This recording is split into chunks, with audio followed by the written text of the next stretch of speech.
Buenos días, es una alegría estar aquí, como siempre, todos los domingos, mirando estas sonrisas en los rostros de cada uno de ustedes, felices, alegres. Hoy leía yo en un librito de conducta espírita, donde decía que ningún cristiano debería estar triste, porque tiene el amor de Cristo.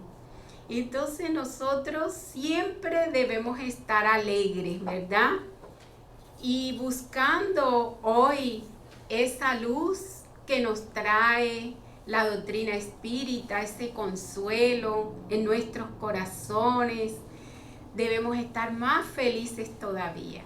Entonces es así como damos la bienvenida a todos y también los que nos escuchan por nuestro canal de YouTube. Vamos a empezar nuestro evangelio con la lectura, como siempre, nuestra lectura inicial. Y hoy tenemos una lectura del libro El Espíritu de la Verdad. Este libro es psicografiado por Francisco Cándido Javier. Hoy vamos a ver el mensaje 69 que nos trae Emmanuel. Riqueza y felicidad. Hay ricos en dinero, tan ricos de usura que se tornan más pobres que los pobres mendigos de la vía pública, que muchas veces no disponen siquiera de un pan. Hay ricos en conocimiento, tan ricos de orgullo que se tornan más pobres que los pobres salvajes que todavía están aislados en las tinieblas de la inteligencia. Hay ricos en tiempo, tan ricos de pereza que se tornan más pobres que los pobres esclavizados a las tareas sacrificiales. Hay ricos en posibilidades, tan ricos de egoísmo, que se tornan más pobres que los pobres hermanos que en amargas luchas expiatorias carecen de todo para ayudar.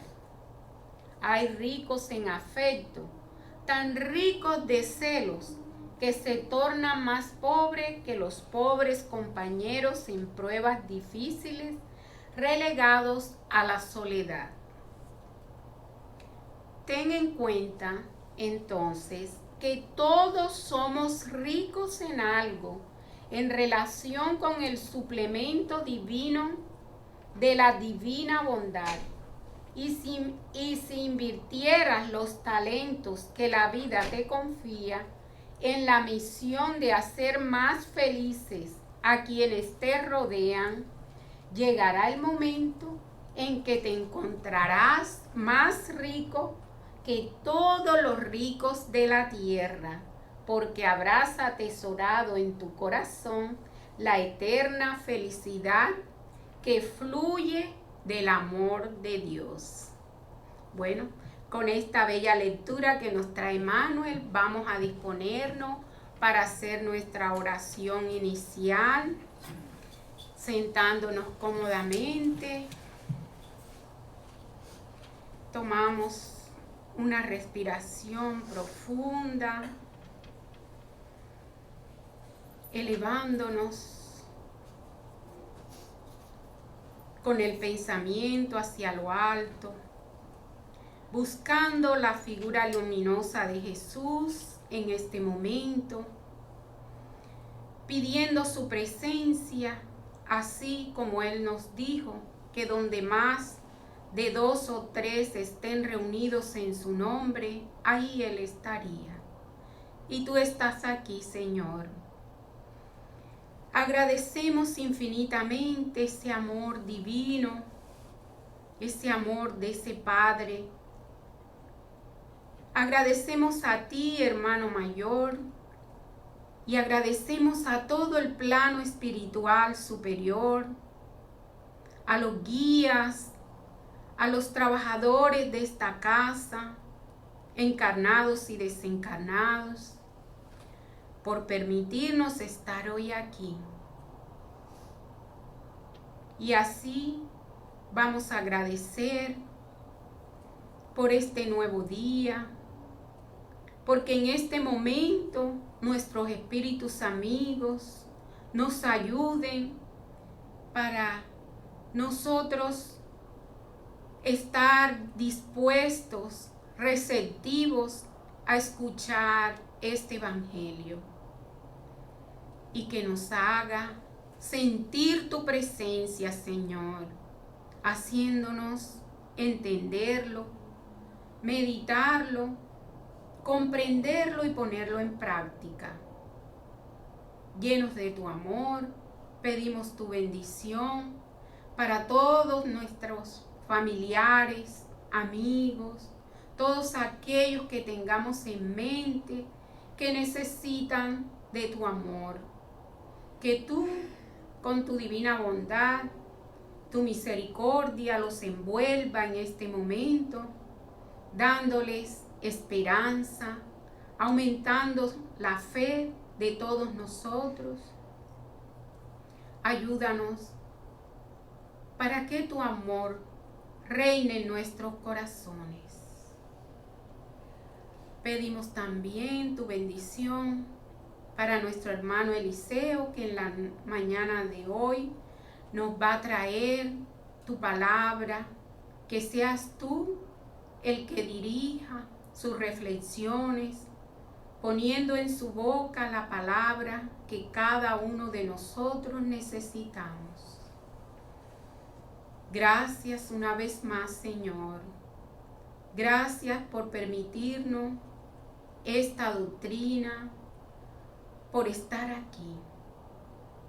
Quédate con nosotros y pedimos permiso para comenzar nuestro evangelio. Que así sea, Señor. Eliseo, muchos conocen a Eliseo, creo que todos. El que no, él es un trabajador de la casa, ha sido presidente de nuestra casa y hoy viene a traernos el evangelio. Obrigado. Bom dia, amigos. Se colocamos atenção na mensagem de Emmanuel, que foi lida, nós já podemos agradecer a Deus e irmos para casa. Porque o tema é exatamente esse. Não se pode servir a Deus e a mamão. Mamão é expressão dentro da antiguidade da riqueza. Então nós estamos aí frente a frente com uma dualidade. A dualidade espiritual e a dualidade do material.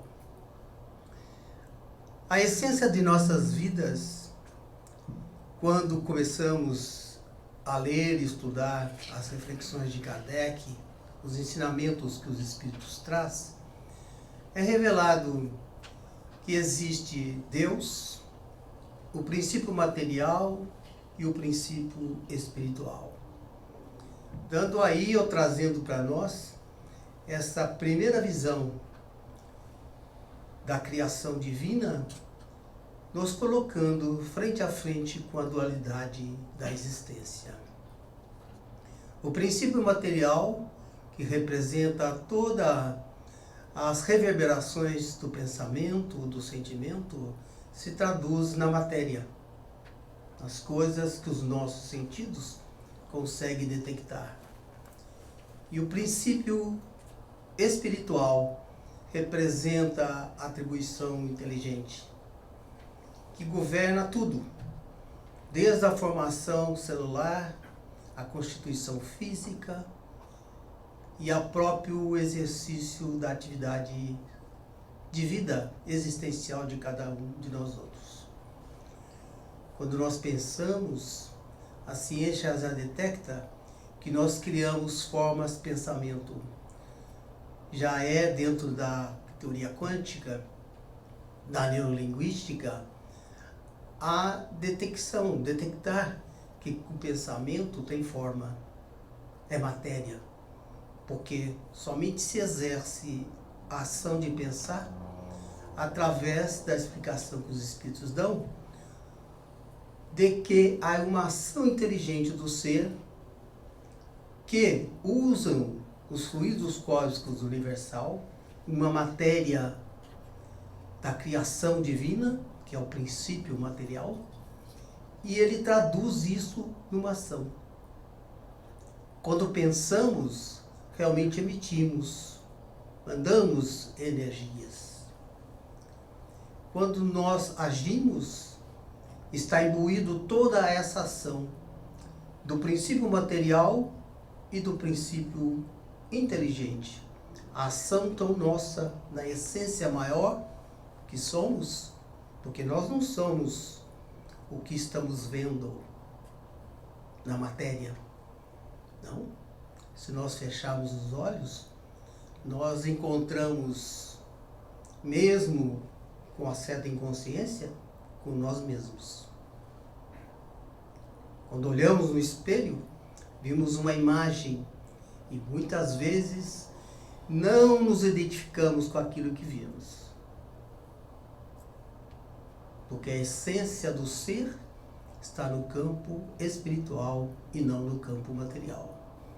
Quando Jesus traz esse grande ensinamento do que está governando o ser, se é a sua parte intelectiva, inteligente e espiritual, ou se é a ilusão material.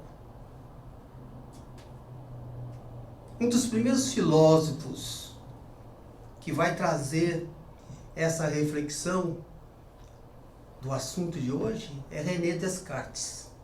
No século XVIII, 1700 e pouco, na França, ele traz então, dentro da linguagem filosófica dele, essa dualidade, que existe um corpo e uma mente, e existe um ser, identificando então uma presença do físico e do espiritual.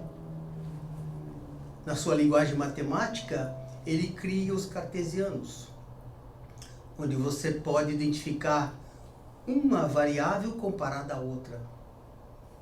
Ele consegue então desenvolver o campo da sua linguagem filosófica e matemática, trazendo a trigonometria, a geometria, onde, por exemplo, dentro do cartesiano dele, ele consegue identificar 2 pontos. E se traçarmos esses 2 pontos, temos uma reta, temos uma direção. Não? Então a gente vê que esse plano cartesiano dá uma visão daquela constituição material. Mas a ilusão da matéria vai fazendo com o ser inteligente e vai começando a entender um pouco mais a percepção da própria vida. E hoje a gente vê, por exemplo, que se nós pegarmos um voo aéreo de um ponto a outro, por exemplo, aqui de Nova York até Roma, até Singapura, se nós formos em linha reta, essa viagem vai demorar muito mais do que se nós fazemos uma viagem dentro de uma concepção de curva. Não? O que é uma curva? O que é uma parte côncava ou não? É um conjunto de várias linhas, é isso? Várias linhas que vão se modificando. A balística, por exemplo, traz essa ideia. Você joga uma bola de canhão, né? Essa bola vai com o peso por causa da gravidade, ela vai alterando e ela vai cair. Tem uma balística. Então essas linhas que a matéria nos confunde, nos ilude, faz com que nós pensemos que uma viagem em linha reta de Nova York a Roma seja mais rápido do que uma viagem que a navegação, tanto dos mares como do espaço aéreo, trouxe para o entendimento humano do aspecto da ilusão material, mas da realidade espiritual. Daquilo que não vemos, Descartes colocou a ideia da coisa física ou não física. E ele trouxe, inclusive, essa ideia, já em 1700 e pouco, do que aquilo que é material, ele não é o real. Por exemplo, todos aqui estão respirando. Alguém está vendo o ar? Mas nós sabemos das partículas de hidrogênio, de oxigênio que aí estão, que tem núcleo, que tem elétrons. A ciência já conseguiu detectar essas formas. Então, o aspecto do campo material, e olha que só estamos falando em matéria, não? Nós estamos falando em matéria, que são visíveis ou não visíveis. Imagina a dificuldade que nós temos de entender o campo espiritual. Então, quando Jesus traz essa mensagem, ele vai trazer de uma época, há mais de 2000 anos atrás, de uma forma extremamente simples, onde ele vai relacionar aquelas ilusões humanas que até hoje continuam em nós, da riqueza, com a dificuldade de alcançarmos a essencialidade de nós mesmos, que é a parte espiritual. Servir a Deus. O que é Deus? Que dificuldade temos de entender? Nós não conseguimos entender nem nós mesmos. Que os Espíritos esclarecem que somos criados à semelhança divina. Que semelhança? Semelhança espiritual. E que dificuldade temos de entender nós mesmos? E que facilidade que temos de apegar e de nos identificarmos com o material. Quantas pessoas não veem a sua vida essencialmente presa e apegada a coisas materiais? A casa, ao carro, ao emprego, às relações, no mínimo, um pouco mais, a família. Que dificuldade de se desprender dessa matéria. E veja que tudo isso é temporário, é impermanente. A matéria é impermanente. Ela só serve para nós manifestarmos. Essa é a maravilha que está por trás desse capítulo. Do chamamento de Jesus para nós observarmos onde estamos. Grandes almas se passam no campo da órbita terrestre, nos processos reencarnacionistas que pela misericórdia de Deus nós temos para evoluir. E entre esses grandes seres que lograram aí o seu campo de evolução, não, está Buda, que trouxe uma visão do caminho do meio. Frente a essa dualidade existencial, de sermos um espírito que nós ainda não conseguimos nos entender, e a matéria que nós estamos vendo, que o nosso campo sensorial nos traz presente, ele diz que a dificuldade é estarmos no meio. Os equilibristas chineses, já viram aquelas no YouTube? Aqueles equilibristas chineses vão pegando cadeira e vão colocando, e você fica esperando que ele vai cair. E ele vai com toda segurança traçando as suas pequenas linhas e fazendo o seu equilíbrio. Aquilo não é ilusão.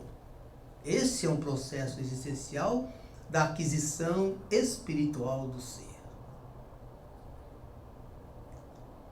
Mas quais são as armadilhas que trazem nós nessa construção e entendimento de nós mesmos? São as nossas imperfeições. Então Jesus vai nesse capítulo, com palavras simples, com coisas bem focais, nos chamar a atenção de como são as armadilhas que estão nos prendendo. Que é a vaidade, é o egoísmo, é aquela certeza, prepotência de termos tanta informação e certeza do impermanente, e tanta dificuldade. Então, às vezes, lançamos a vida com toda a certeza baseada nas ilusões nossas mesmas. Nós lemos um capítulo do livro e julgamos que já sabemos o que está escrito no livro.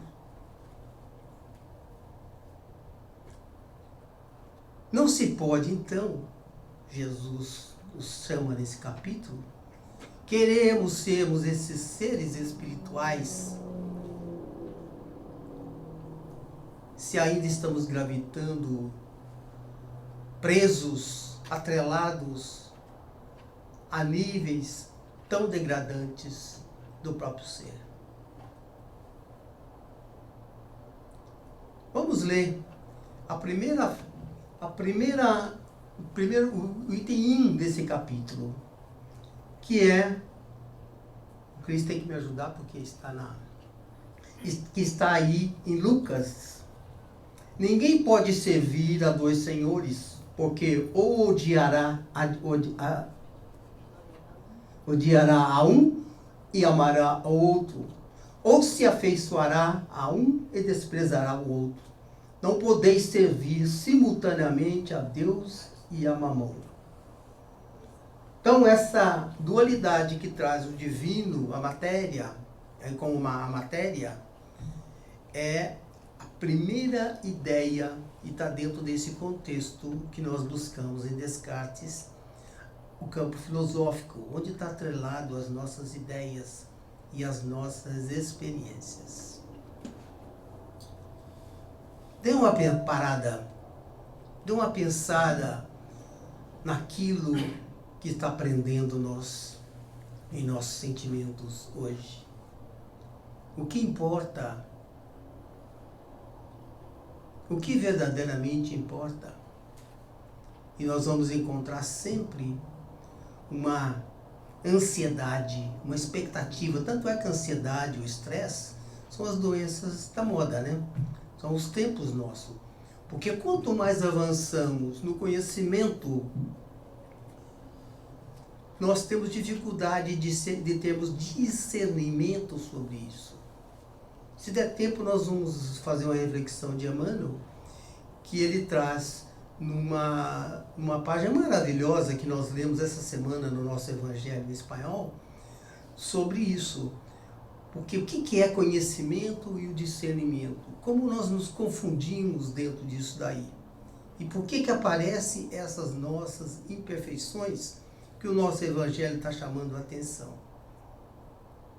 Porque quando nós fazemos essa dicotomia entre aquilo que me move em termos de meus sentimentos, muitas vezes esses sentimentos estão atrelados exclusivamente no material. Por isso que às vezes só buscamos Deus quando estamos com grande dificuldade material. Por exemplo, ficamos doentes. Então vamos buscar Deus, o divino, para nós recuperarmos a nossa saúde. Nós perdemos o emprego, nós vamos buscar Deus porque precisamos novamente da nossa fonte de renda. Então veja que dificuldade desses saltos que estamos dando para sair do material e irmos para o campo espiritual. Que dificuldade de entendimento. E Jesus traz de uma forma simples essa reflexão. Vamos ao item 2, Cris. Um jovem, então, aproximou-se dele, Jesus, e disse: Bom mestre, qual o bem que preciso fazer para conseguir a vida eterna? Jesus lhe respondeu: Por que me chamais bom? Somente Deus é bom. Olha o entendimento de Deus. Somente a perfeição está em Deus. Jesus apenas aceitou mestre. Nada mais do que isso. Porque aquele que educa, aquele que busca o entendimento e principalmente aquele que busca o seu entendimento. É muita pretensão um mestre de qualquer natureza vir frente a uma tribuna, como eu estou agora, querendo falar coisas do Evangelho, se eu me julgo que eu sou aquele que entende tudo que está no Evangelho. Longe disso. O mestre é aquele que, se tem um conhecimento, ele vai levar o conhecimento. E ele vai levar o conhecimento com humildade, com entendimento. Porque se o mestre está equivocado, inteligentemente, ele vai se educar também na sua maestria, na sua possibilidade. Então, bom somente Deus. E aí ele vai responder a questão desse jovem. Se quiseres entrar na vida, guardai os mandamentos. E o jovem indaga, que mandamentos? E ele diz, não matareis, não cometereis adultério, não roubareis, não direis falso testemunho, honrai vosso pai e vossa mãe, e amai o próximo como a vós mesmos. Jesus disse e teve a oportunidade de várias vezes dizer, eu não vim criar nada novo. Eu não vim destruir a lei, eu vim sim fazê-la cumprir. É o mestre que vem trazer uma reflexão do que verdadeiramente é a lei. E ele aí diz para o jovem que tudo que o jovem queria saber já era de conhecimento. Já tínhamos a revelação divina, já tínhamos o mandamento. Nós somos seres tão difíceis de entender essa realidade, essa dualidade que estamos entre o divino e o material, por ilusão do material, que já tivemos 3 revelações divinas. O próprio Criador nos oportunizou uma reflexão de nós mesmos. E a primeira foi com Moisés, através dos 10 mandamentos. Não precisaríamos de mais nada para estarmos com lucidez fazendo esse nosso caminho de iluminação. E o moço então responde, guardei todos esses mandamentos desde a minha juventude. Essa é a atitude nossa perante a vida. Nós sempre temos uma justificativa. Nós achamos que nós estamos fazendo o melhor. Nós sempre achamos que o caminho que nós estamos trilhando é o caminho mais adequado. Esse jovem tinha todo esse orgulho, todo esse entendimento de vida. Ele já estava fazendo tudo isso. Então ele indaga ao mestre. O que eu preciso fazer mais? O que ainda me falta? Jesus, indo intimamente no seu ser, diz, se quereis ser perfeito, ide e vendei tudo o que tendes e dai-o aos pobres, e terei um tesouro no céu, no divino. Depois, vinde e segui-me. Olha que resposta. Que profundidade do ser.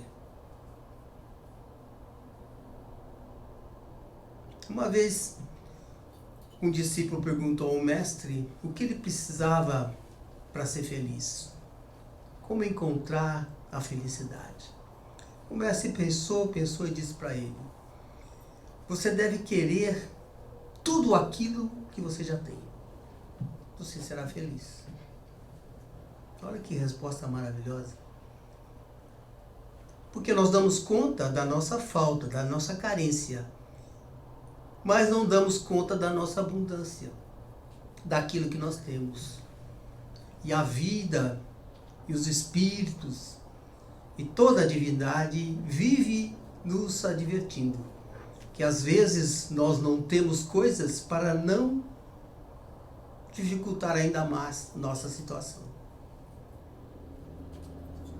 Imagina acertar na loto, hein? A loto, no gordo aí, né? Principalmente aquele que dá 1 bilhão, já tem de 1 bilhão aí. E nós nos tornarmos bilionários de um dia para o outro. O que muda no campo da reflexão que estamos fazendo hoje? Em termos de Deus e em termos de mamão. A balança do mamão vai ficar pesada, né? É verdade? Mas não vai levar o divino. O que poderá realmente fazer é nos dificultar nas nossas tomadas de decisão. Talvez seja a pior coisa que poderia acontecer para um ser, era realmente enriquecer. Infortunavelmente, muitas pessoas, se curarem dos males físicos, vão entrar em verdadeiros declínios existenciais. Porque muitas vezes é a doença, é a imperfeição, a dificuldade que vai fazer com que essa pessoa se comprometa ainda mais. Às vezes um paralítico, ou uma pessoa que não tem as mãos, se as tivesse, estaria com grandes possibilidades de se comprometer mais no assassinato de pessoas, de decisões intempestivas e inadequadas. A reflexão que traz esse evangelho para nós é profunda e deve interiormente a cada um de nós possibilitar uma revisão dos nossos pontos de maior sofrimento. Porque não tenham dúvida disso. Os nossos pontos de sofrimento são também os pontos de libertação. É esses pontos que devemos pôr atenção. Muitas vezes ficamos maquiando, não? Apareceu uma ruga, eu fico tirando aquela ruga o tempo todo para me parecer sem a ruga. Mas às vezes a ruga é a reflexão que me permitiria adiantar um pouco mais.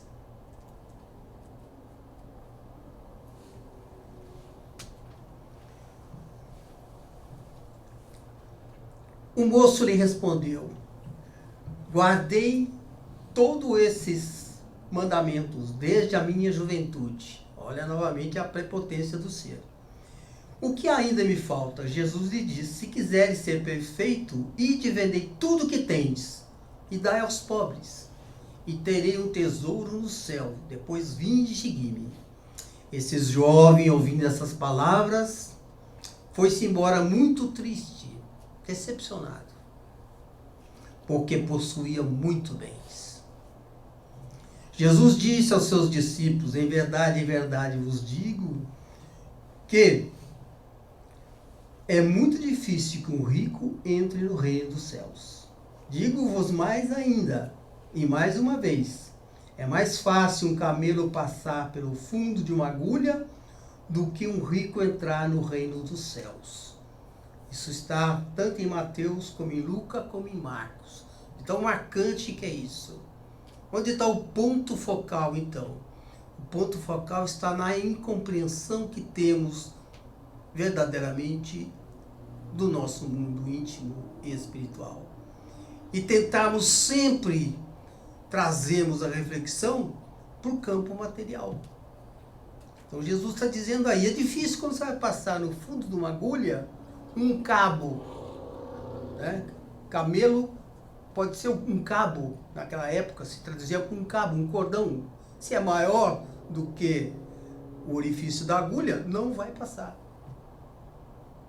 Havia uma outra concepção também, que para evitar que os animais entrassem na cidade, existia a proteção da cidade, e existia uma forma muito pequena que cabia o ser humano para passar, mas o camelo não conseguia passar. Então o camelo não conseguia adentrar aquilo. Né? Que é uma outra versão que aí os historiadores se apoiam para esse exemplo de Jesus. Então tudo aquilo que nós estávamos falando está aqui. Novamente Jesus simplesmente conversando com o povo e dizendo: onde está o ponto? Né? que é esse ponto de reflexão espiritual e material. E vamos ao outro, Cris. Guardai-se da avareza. Aí Jesus vai então entrar nesse campo, que são o campo dos nossos vícios e virtudes. O que dificulta nós, quando estamos reflexionando entre o divino e o espiritual, são os nossos vícios ou as nossas imperfeições. Então a avareza, a inveja, o egoísmo, todas essas coisas de imperfeição do ser é o que nos atrela ao material. Então o item 3 vai dizer: então um homem lhe diz, lá do meio da multidão: mestre, dizei a meu irmão que divida comigo a herança que nos cabe. E Jesus se diz: ó homem, quem me escolheu para vos julgar ou para fazer a divisão de vossos bens? Depois ele diz: tomai cuidado. Onde está? Eu perdi ali. Tomai cuidado em vos guardardes da avareza, porque, seja qual for a abundância em que viver, vossa vida não depende dos bens que possuis. Mateus. Eu acho que tem. Continua isso, meu Deus. Em seguida, expôs-lhe uma parábola que vai exemplificar isso. Havia um homem rico, cujas terras havia produzido extraordinariamente, e ele revolvia dentro de si esses pensamentos, dizendo: que farei? Tinha colhido tantos grãos? O que eu vou fazer com tantos grãos? Porque não tenho lugar onde possa guardar tudo o que tenho para colher. Eis, disse-lhe ele, o que farei? Derrubarei os meus celeiros e construirei outros maiores, onde guardarei toda a minha colheita e todos os meus bens. E direi à minha alma: alma minha, muitos bens tens em depósito por muitos anos. Descansa, come, bebe, regala-te. Porém, Deus retrucou a esse homem, dizendo: insensato que tu és, esta noite mesmo te virão apanhar a tua alma. E para quem serão as coisas que tu ajuntastes? O que aconteceu para aquele é o que acontece para aquele que tesoura para si e não é rico aos olhos de Deus. Que maravilha, não? Então se guarda ou se deposita aí ao campo das ilusões novamente, que Descartes nos traz na visão fisiológica dele, filosófica dele. Porque julgamos que estamos seguros, estamos num campo seguro, e esse território é completamente pantaneiro, é um pântano. Não podemos colocar o nosso barco aí, porque ele não vai se fixar. Esse é o campo das ilusões. Então buscar o bem material é um meio de viabilizações das coisas, mas não o fim. Nós não teríamos hoje um crescimento de conhecimento científico, cultural, intelectual, sem os grandes investimentos, sem as grandes fortunas. A riqueza é de Deus. Deus criou o princípio material e o princípio inteligente. A dificuldade é o nosso discernimento, é a nossa identificação, o nosso campo existencial de como lidar com esses atributos, com essas coisas em cima de tudo isso.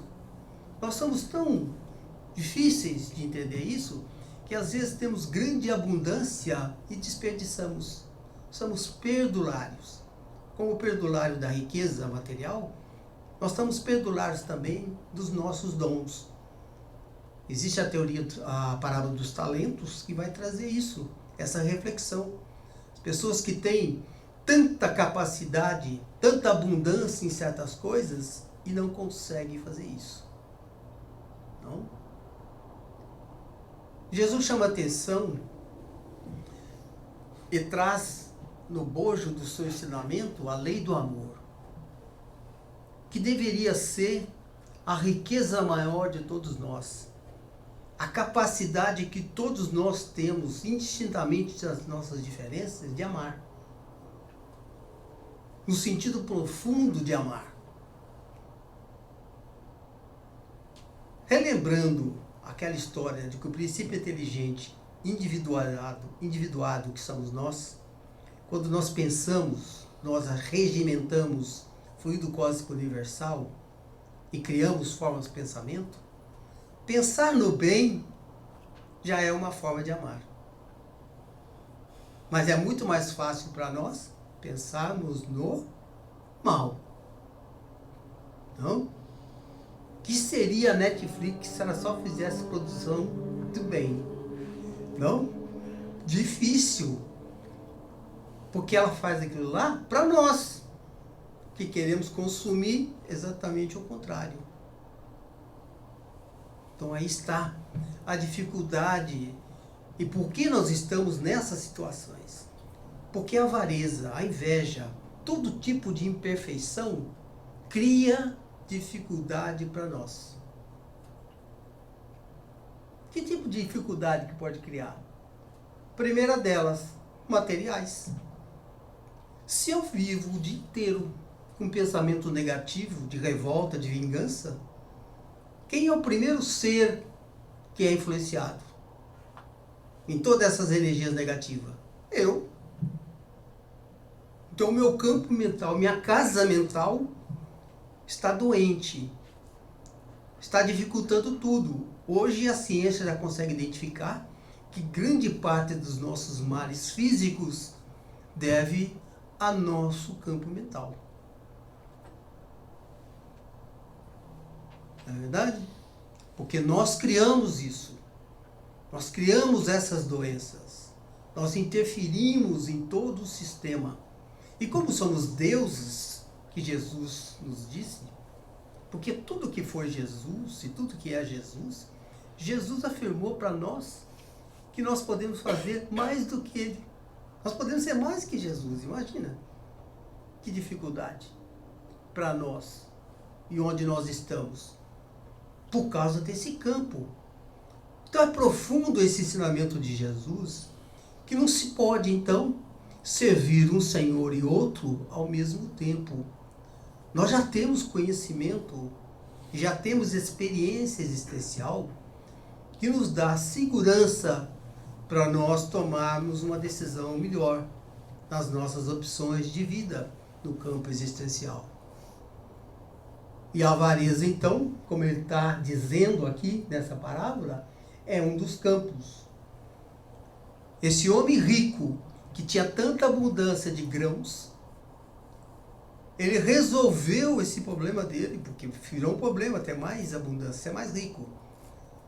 Ele não conseguiu ver o próximo, o outro.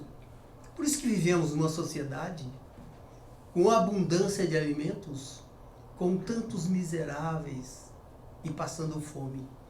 Inclusive aqui, nesse país que é desenvolvido, inclusive na Suíça, em qualquer lugar do mundo. Ainda não tem um lugar no mundo onde está demonstrado o aspecto da fraternidade e da caridade profundamente. Kardec vai concluir em todos os seus estudos e ensinamento que os Espíritos lhe passam para ele, que a grande identificação da doutrina espírita que estava sendo revelada é que fora da caridade não há salvação. Porque definitivamente a caridade vai de encontro a essa dificuldade de nós agirmos com a parte material. Nós não conseguimos ver o outro, nós conseguimos ver a nossa carência. A carência do outro nós não vemos.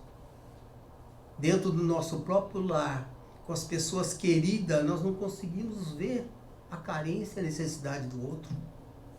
Amamos os nossos filhos, mas temos dificuldade em visualizar a profunda dor e sofrimento que ele está enfrentando. E fazemos decisões, muitas vezes, incoerentes, atrelado à parte material. É a posição social, é o bem material, é o sucesso na vida social, enquanto nós conseguimos e temos dificuldade de ver o divino no outro, que foi criado igualzinho a mim. Que dificuldade.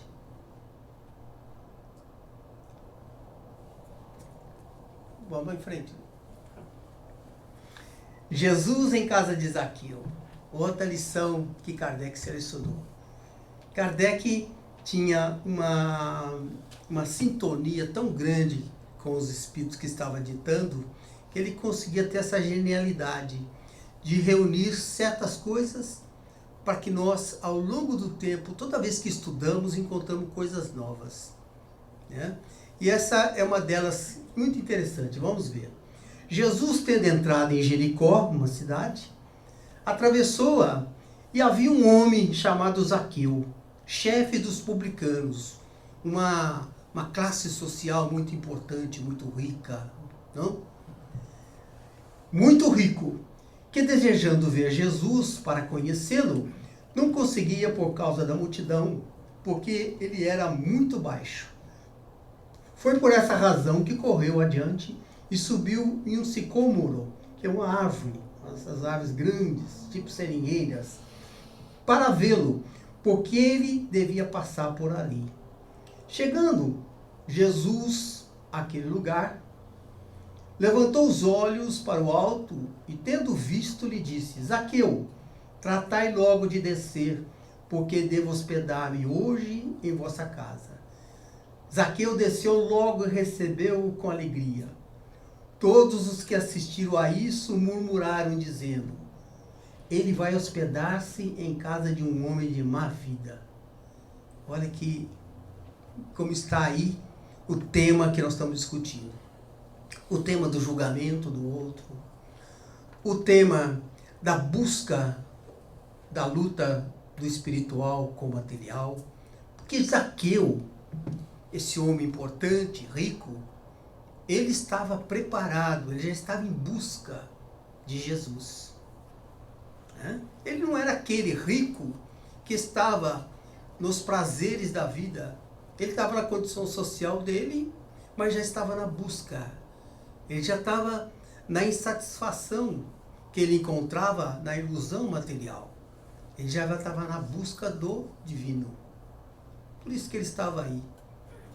E Jesus, um ser tão iluminado, que consegue ter a percepção de todos nós ao mesmo tempo. Jesus é um ser, como o governador do nosso orbe terrestre, que os espíritos esclarecem que ele tem comunicação direta com todos nós. Todos nós. Certamente todos nós que estamos aqui falando de Jesus, como Jesus disse, quando vocês estiverem reunidos, eu estarei aí. Ele está presente conosco aqui. E ele, os espíritos nos esclarecem que ele tem uma ligação direta com todos nós. É difícil nós entendermos isso, não? Porque nosso campo de conhecimento intelectual ainda não permite nós vislumbrarmos o que seria um espírito puro. Esse espírito que certamente todos nós o seremos. Porque o campo existencial, a jornada que nós estamos fazendo hoje, juntos, nessa vida, vai nos levar a esse caminho. Tudo isso está, então, trazendo para essa situação. Ele já estava preparado, Zaqueu, para isso. E Jesus falou: vou me hospedar em sua casa. Como hospedar na casa de uma pessoa impura? Veja que Jesus estava dentro do seio do judaísmo, onde a casta, onde os princípios da lei mosaica estavam arraigados. E a primeira revelação teve a dificuldade de entender profundamente o campo espiritual da própria revelação. E é muito mais forte e presente, inclusive no judaísmo que nós temos hoje, a parte material do que a parte espiritual. não sei se vocês sabem, existem várias classes de rabinos. Então, existem interpretações da Torá em vários níveis.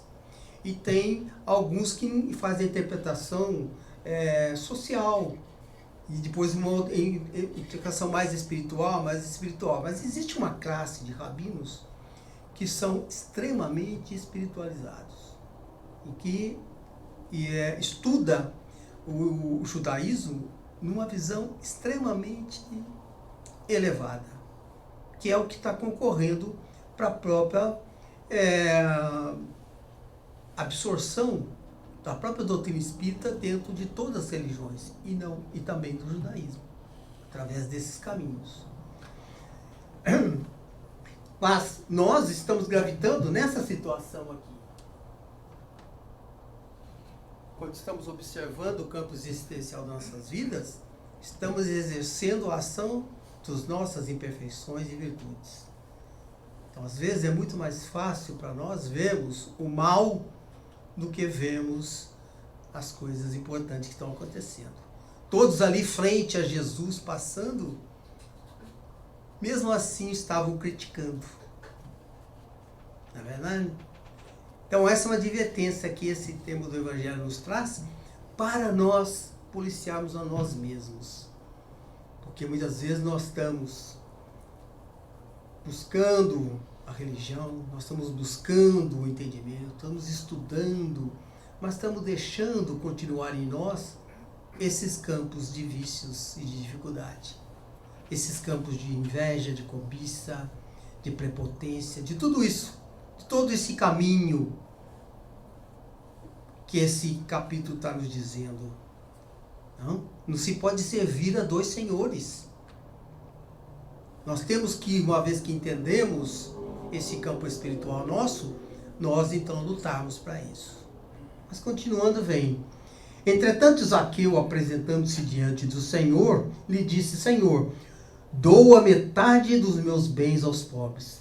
E se fiz mal a alguém em algum tempo, seja o que for, eu lhe pagarei quadruplicado. Ao que Jesus respondeu-lhe: hoje entrou a salvação nesta casa, porque este também é filho de Abraão. Porque o Filho do Homem, que é Jesus, veio para buscar e salvar o que estava perdido. Lucas. Que é uma grande inspiração e consolação para nós. Independente do Zaqueu que somos, independente das inadequações e vícios nossos, nós temos a possibilidade de mudarmos.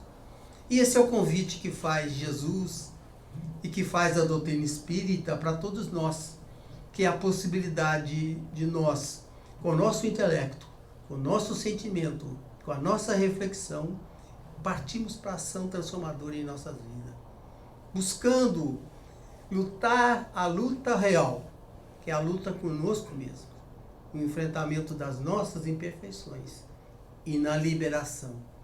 Então, buscar esse campo do caminho do meio que Buda sugere, o campo de iluminação que todas as religiões espiritualistas traz, é uma coisa que depende de nós, mas exige de nós também dedicação, não? E trabalho em nós mesmos.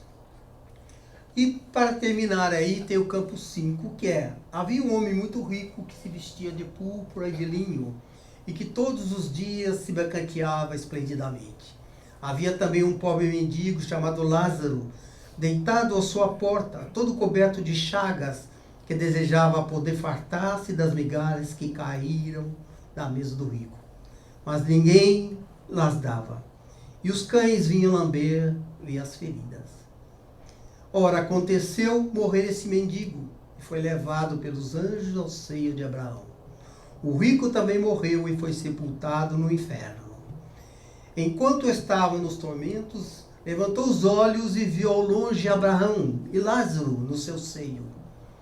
Gritando, ele disse: Pai Abraão, tende piedade de mim e mandai-me Lázaro, para que molhe a ponta do seu dedo, para me refrescar a língua, porque sofro grandes lamentos nesta chama. Isso reflete ação vivencial nossa, não?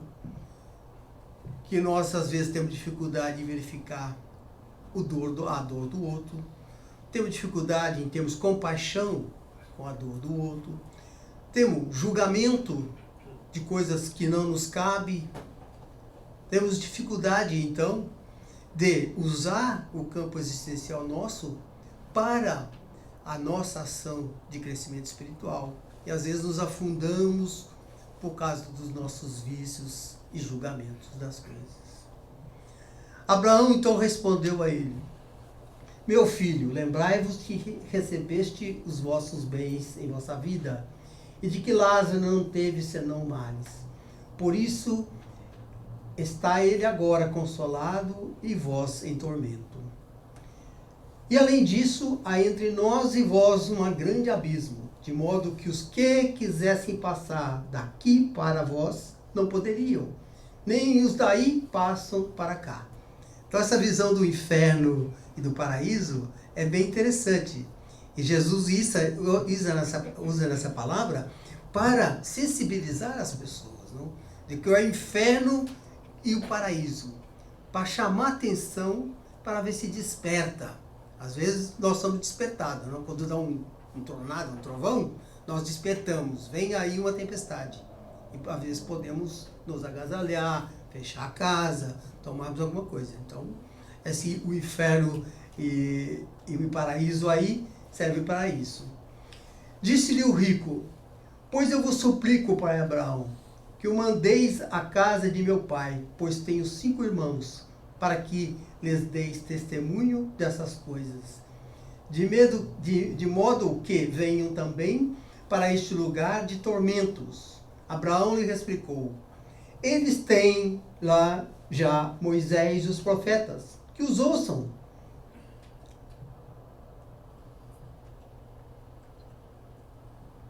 E ele disse: pai Abraão, mas se for a eles um dos mortos, farão penitência, quer dizer, aceitarão. Abraão lhe respondeu: se eles não escutam nem Moisés, nem os profetas, tampouco acreditarão, ainda mesmo que ressuscitasse alguns dos mortos. Então essa é a situação. Nós temos certeza, mas não mudamos. Nós sabemos das coisas. Estamos nas fileiras das religiões, mas não sensibilizamos os nossos corações para a mudança. Então esse evangelho serve para nós fazermos essa reflexão. E como nós iniciamos com a sensibilidade de Emmanuel, nos trazendo essa lição, eu vou terminar também com essa mensagem que Emmanuel nos traz. Põe para mim, Cris. No livro Fonte Viva, o Emmanuel traz uma página maravilhosa que chama Problemas do Amor. Veja que o amor é essa carga maior, essa possibilidade e talento maior que todos nós temos. Mas qual é o problema sobre isso? Então ele traz uma página que se chama 91 Problemas do Amor, baseado na citação da Bíblia, do Evangelho, do apóstolo Paulo, uma carta aos Filipenses, que diz que vosso amor cresça cada vez mais no pleno conhecimento e em todo discernimento. Paulo, só para ter esse contexto daí, Paulo ele era um grande médium. Certamente a produção das cartas paulinas foi dentro de um campo de mediunidade muito alto. Se dizem os espíritos que Jesus era o médium de Deus, Paulo era o médium de Jesus. Ele trazia uma inspiração do plano espiritual extremamente alta.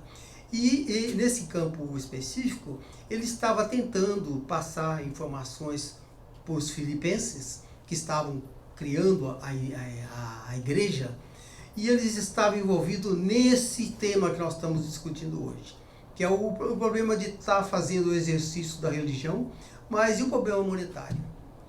Como que cada um lidava com esse problema monetário? Precisamos de dinheiro, precisamos de aquilo, precisamos fazer isso, fazer aquilo. Então quem tinha não queria dar, quem dava estava nessa discussão. Então Paulo vai trazer dentro dessa epístola, ele vai trazer um esclarecimento de fundo espiritual para esses filipenses, não? Que cada um cresça no pleno conhecimento e discernimento daquilo. Quer dizer, não deixar a parte material comprometer a obra espiritual que estava sendo realizada com a criação dessa igreja dos filipenses. E na sensibilidade de Emmanuel, ele traz a seguinte mensagem: o amor é a força divina do universo. É nosso talento maior. É imprescindível, porém, muita vigilância para que não nos desviemos na justa aplicação. Quando um homem se devota de maneira absoluta aos seus cofres perecíveis, essa energia no coração dele denomina-se avareza. Quando se atormenta de modo exclusivo pela defesa do que possui, julgando-se o centro da vida, no lugar em que se encontra, essa mesma força converte-se nele em egoísmo. Quando só vê motivos para louvar o que representa, o que sente e o que faz, como manifesto de respeito pelos valores alheios, o sentimento que predomina em sua órbita se chama inveja.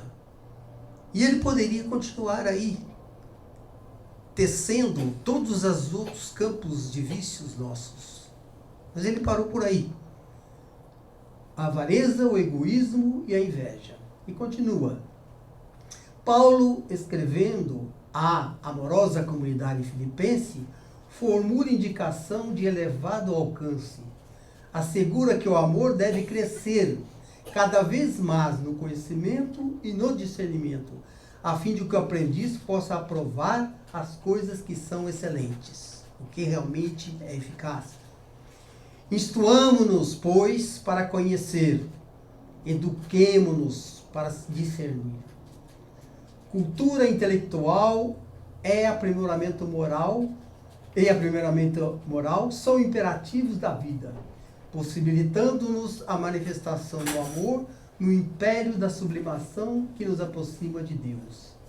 Atendamos ao conselho apostólico e cresçamos em valores espirituais para a eternidade, porque muitas vezes o nosso amor é simplesmente querer, e tão somente com o querer é possível desfigurar impensadamente os mais belos quadros da vida.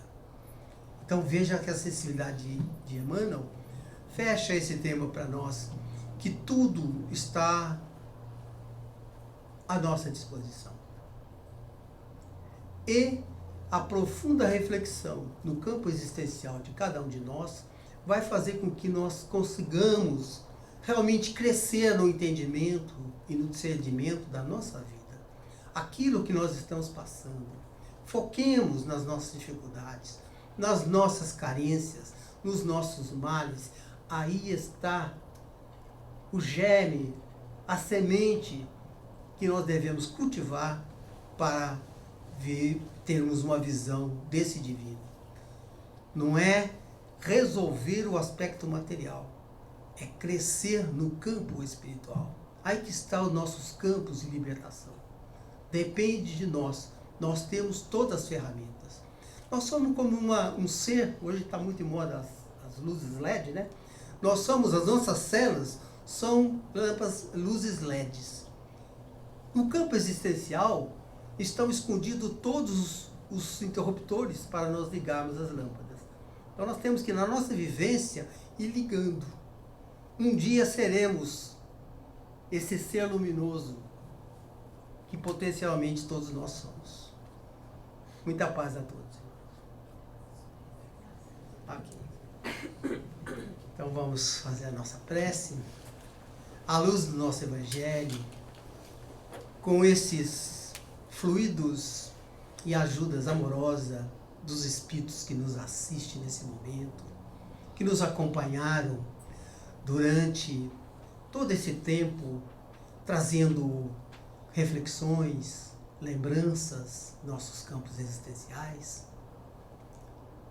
Vamos buscar o maior dos nossos sentimentos, expandir as nossas mentes,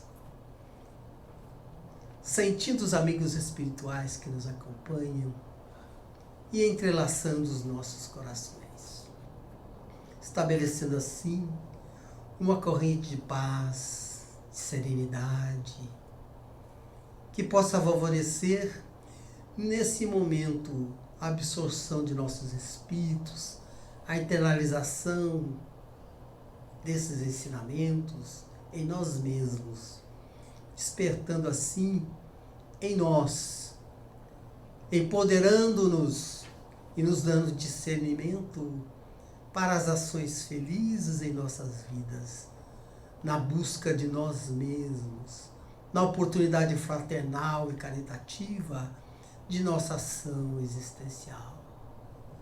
Te agradecemos, Senhor, essas bênçãos e esses momentos de luz, que possa, Senhor, esses fluidos ir de encontro a todas as nossas necessidades e carências, que possa chegar a todos aqueles que nós tanto queremos ajudar, aqueles que trazemos agora em nossos pensamentos, e te entregamos, Senhor, todas essas nossas preocupações, e que teu amor e as tuas bênçãos esteja conosco, hoje e sempre, Senhor, e que assim seja.